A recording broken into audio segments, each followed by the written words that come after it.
Leadership is an essential trait not only for individual success but also for the effectiveness and growth of organizations and communities. Ankush Gupta, talent consultant at EY, will take you through the leadership styles and their impact on overall work environment. Through shared experiences, this video will equip you with the insights that can help you build your leadership skills. Now, let's get into the video. There are two important set of leadership styles that we see in majority of the organizations today. One is called as transactional leaders. One we call as transformational leaders. Okay, it's more about vision. That's what it differentiates Apple from other tech companies. In 2007, Steve Jobs had launched Apple iPhone.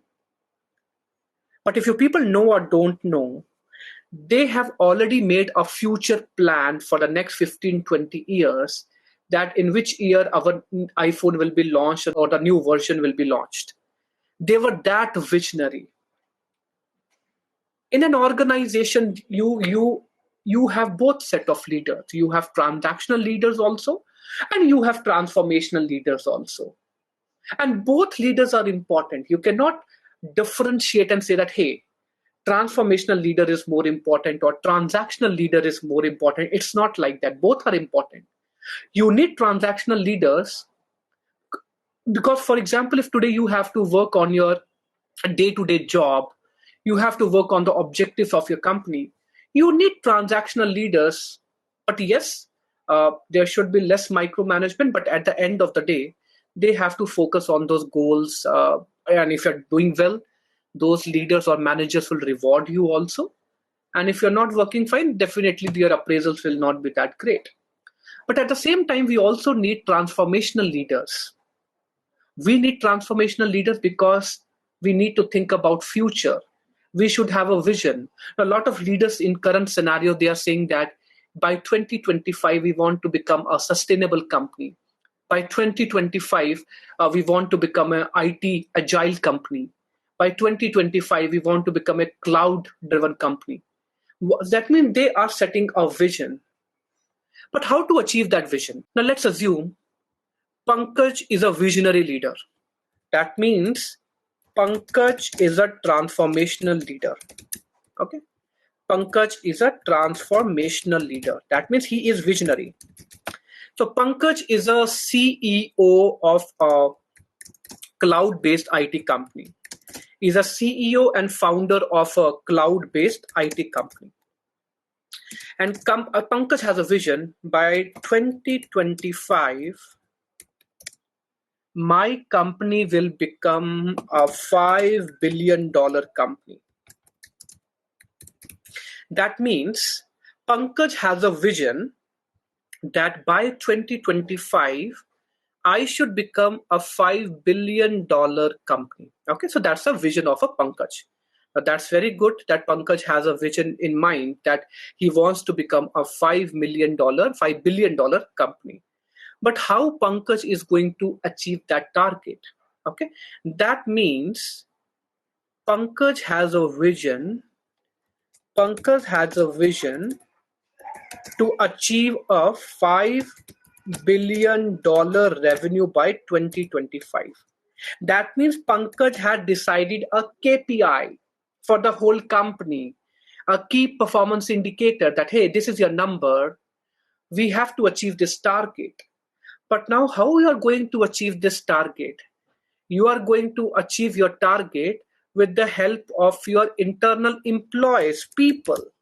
Correct, because people will help you to achieve this target. Now, who will evaluate these people? Who is going to evaluate such employees? Who is going to evaluate their performances? You need transactional leaders. You need transactional leaders. Now, what transactional leaders will do? Transactional leaders will set some KRAs for those people. So transactional leaders will set some KRAs. Now, what is KRAs? Every company, you know that there is an appraisal process which goes in a company. Every company has some appraisal process. Every manager sets some smart goals for you, specific, measurable, attainable, realistic, time bound goals. And if you are able to achieve your KRAs, which are your key result areas, definitely it is directly proportional to the performance of the company also. That means if every employee or majority of the employees in the company, if they are able to achieve their KRAs, that means the target of the transactional leader is done, and ultimately the vision of the company is also fulfilled. We need both transactional leaders, we need both transformational leaders in the organizations, because both set of leaders are important for any company. Okay, so KPI is at the org level and KRAs at the individual employee level. Empathy has to be seen among the leaders of today. I'll give you one example. Okay, I'll give you a very classical example, real time scenario. What happened during the COVID time? I was working with one of the big four. So one employee came to me in that MS Teams, and he called me. He said, Ankush, because of this COVID, I'm very happy. I said, what happened? A lot of people in the entire world, they are not happy because of COVID. But why you are happy? He said, Ankush, because of this COVID, it's a blessing in disguise for me. Somehow, I am reviving my relationship with my parents. Somehow, previously, what used to happen after my BTech or my engineering, during my engineering time, I used to come to home only once a year. And that 2, 3, 4 days I used to spend with my college friends or school friends. And I hardly give time to my parents.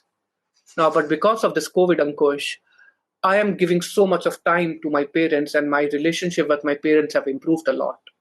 That's one scenario. Now, scenario number two. There was again one of the employees, he was in UK. He called the HR team in the company and he said that my mother is not well. She's in the final stages. And it was a peak of COVID at that point of a time. It was some Delta virus which was going on at that time. He said, my mother is in the last stages in India. I want to meet my mother. And the flights were not going on. But somehow the company approached, I think, the government of India. And if I'm not wrong, they arranged a kind of a chartered for that employee. He came back to India, okay, and after 7 days, he met his mother. After 7 days, his mother expired. But still, he tells to everyone that because of this company, I was able to see my mother in those tough times. Otherwise, I could never have met my mother, and this will always remain with me. But because of this company, I was able to meet my mother in her final stages, and I will be always obliged for the same. Now, why I'm giving these two examples? Before COVID, when we talk about a lot of leaders, for majority of the leaders, it's all about IQ first, intelligent quotient first. But after COVID, we are seeing a lot of emotional intelligence, lot of empathy that is arising among the lot of leaders. Now, a lot of leaders are getting self-aware. They are introspecting themselves. They are understanding the other people's also. They're putting themselves into the shoes of others. And that's a reason. Now, a lot of companies in today's time, you are seeing that they are going with hybrid work model. Some days you have to work from office, and some people you have to work from home. And some companies are giving permanent work from home also. Because companies have also understood that. Now, people have, during this COVID time, people have made that bond with their relatives, with their parents, with their siblings. And it's very hard to call those people and asking them to work 5 days a week or 6 days a week. That means that empathy is still there among the leaders, and that's a reason to such kind of decision that you are able to see. During COVID, a lot of companies, they provided extra medical insurance, a lot of other benefits to the companies and employees also. Why they did that? It was a win-win situation for both the companies, because it helped the companies to improve their brand value, and at the same time they were helping their employees and making that trust and building that relationship for a longer period of time.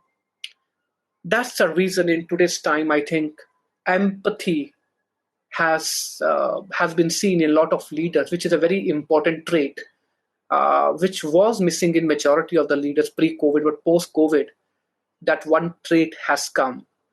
Now, under the real meaning of work-life balance, we are able to see. Yes, there are some companies, a lot of employees also say that because of COVID, our working hours have stretched or something. But still, there are some scenarios where you have been able to see that people have been able to give proper time to their families and at the same time to the companies also. And somehow I think leaders have played a greater role in that scenario.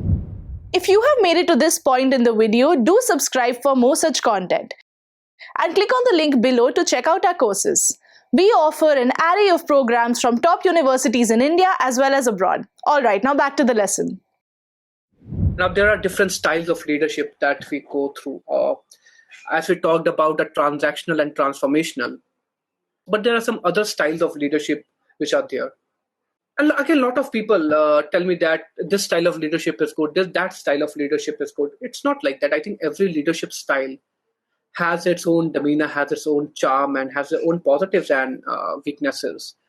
But again, it depends on situation, how we react and work in different situations. That's very important. Okay, I'll go with each and every leadership style so that it will give you that understanding and different styles of leadership. Since we talked about the transactional and transformational, but at the same time, in COVID time and that too after COVID time, what we have seen, a lot of leaders are also showing a different trait or attribute in them, which is about coaching and mentoring.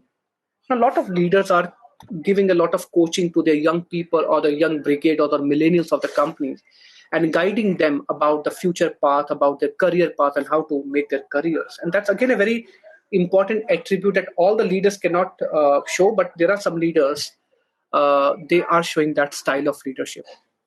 Then you have servant kind of a leadership. When at the same time, a lot of companies are firing people during COVID. During COVID, Ratan Tata, the chairman of Tata Trust and one of the leading man of Tata Group, everyone knows about Ratan Tata. He's very humble and protective also at the same time. He gave a statement that we are not going to fire any employee in our Tata Group, whatever the situation will be. And believe me, that statement was a kind of a morale boost for all the employees working in different Tata companies. It basically removed that tension or that fear from the minds of the people, and people were able to give their time and effort to the work. Then you have autocratic style of leadership in which people wants to take the decisions in their own way. And again, there are some leaders who have seen success in that style of leadership, but yes, there are some leaders who haven't seen that style of leadership. But if you see minutely, I'll give you one more example of Ratan Tata. He's one such leader who have shown us some 3-4 styles of leadership. He has shown us the servant style of leadership by telling to the people that we are not going to fire you. He is a pace setter kind of a leader also. That means he's very helpful and very caring about his environment and the animals also.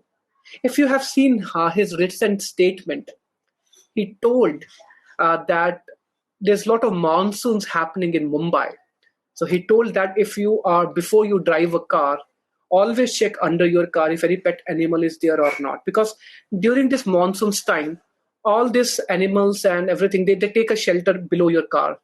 So it's very much important that before driving a car, we should check if any animal is there below or not. And very simple statement, but it put a lot of impact among the other people also. And now it is creating a very positive vibe among the employees. But at the same time, he's autocratic also. Now you ask me, Ankush, how Ratan Tata is autocratic in nature? It was a time of 2014-15 was a time when Ratan Tata decided that late Cyrus Mistry is going to be the chairman of Tata Sons. Cyrus Mistry was a very dynamic kind of a leader. His leadership style was something different and Ratan Tata's style was totally different. But somehow Ratan Tata was not happy with one of the issues with Cyrus. Cyrus said that Tata Nano is not doing well in the market. We have stopped this business. Ratan Tata became very adamant. He said, no, this is my brainchild. I want Tata Nano to go on. I'm not going to stop this production or stop nano cars. And that case went to NCLT, National Court of Tribunal. Finally, Ratan Tata won that case, and Cyrus Mistry was removed as the chairman of Tata Sons. But he was also autocratic. If you see that scenario, that he became adamant that no, I don't want Tata project to stop. I want it should go on. But Cyrus said no.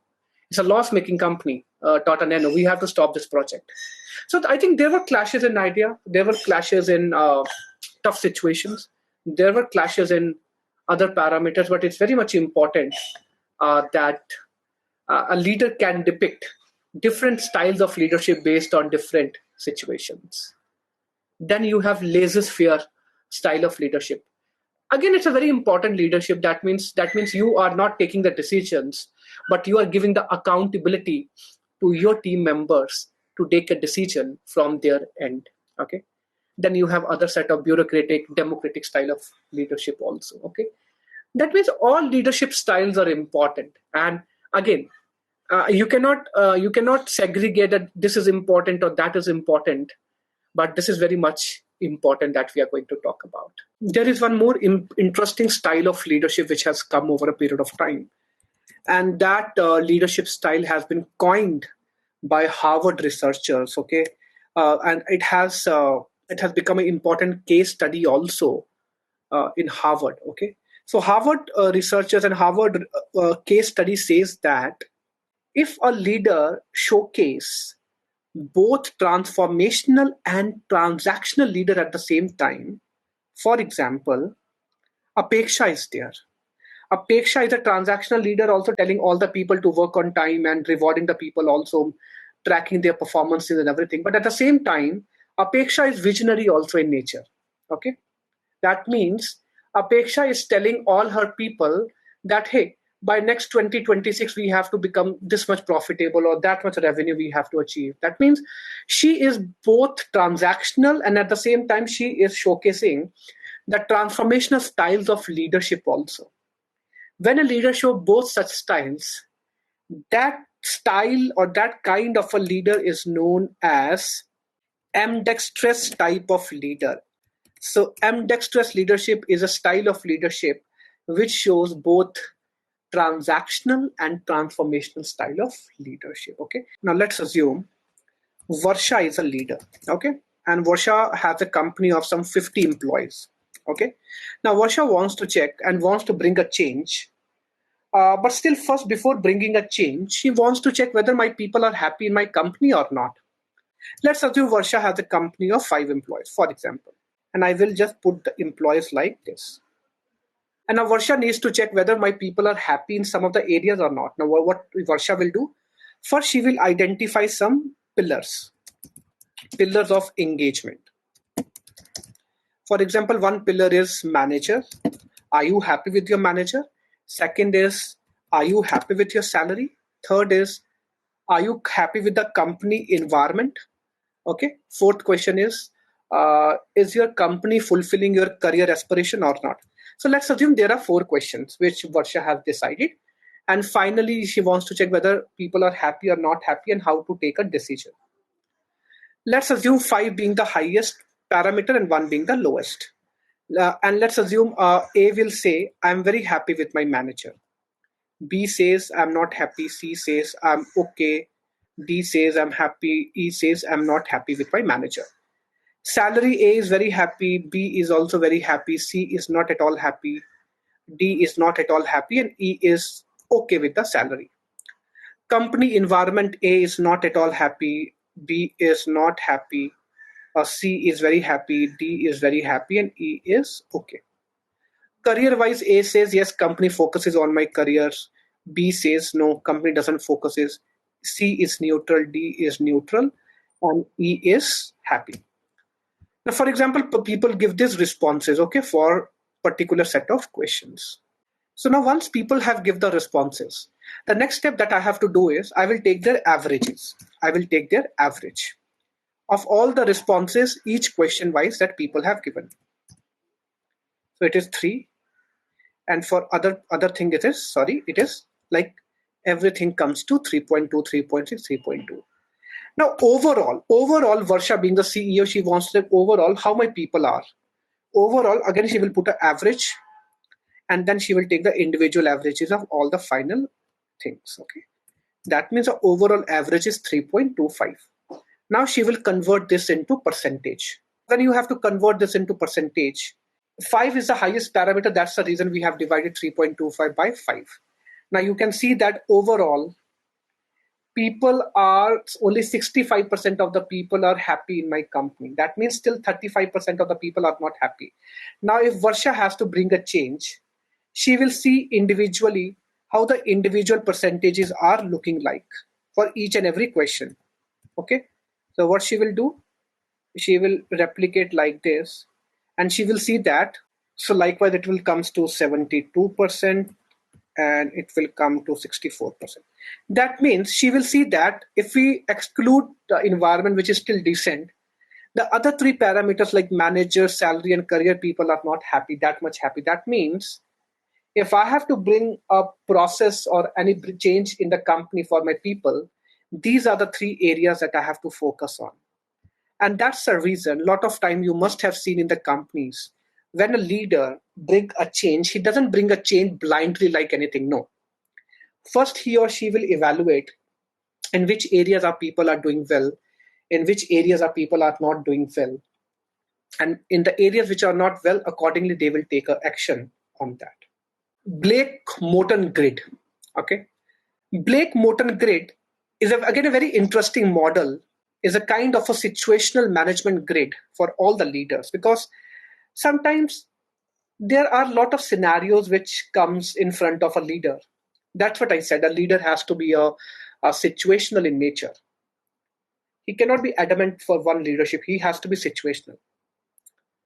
There are 2 dimensions. Either you show concern for people, or you show concern for results. So Blake and Morton said there are 5 quadrants. And when they did the study, they found that team management quadrant is the most productive environment, is the most productive quadrant. Why? He said that there are 5 stages. One is country club management. These are those leaders who show only concern for people. They don't show concern for where the company is moving, what are the profits or what are the revenues. Then you have second set of leadership, which is produce or perish. They are just focused about the work. If you're doing the work well, if you're not doing the work, I'm not bothered. Whether people are working for 18 hours or 19 hours, I'm not bothered. Again, this type of leadership might not help. Then there is again one style of leadership where you have impoverished management. That means you have low concern for your people and you have low concern for your work also. Then there is middle of the management also, that you are stuck. You don't know whether I should do something for the people or I should do something for the company.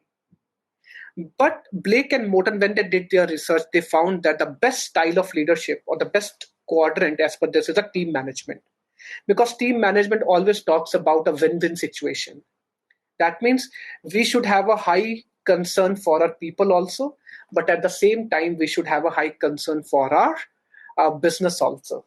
It's very much important for any company to survive, or they have to become a market sustainable. You take the example of Tata Group. They are showing the concern for the people also. They're not fighting them, but at the same time, they are competitive in nature as per their work. That means they are showing both concern for the people and they are showing concern for the results. That means we put Tata Group into the quadrant of team management. And that's a kind of a win-win situation. We hope you found this video helpful. If you did, don't forget to like and share this video. If you want to learn and explore more such topics, subscribe to this channel for more, and until next time.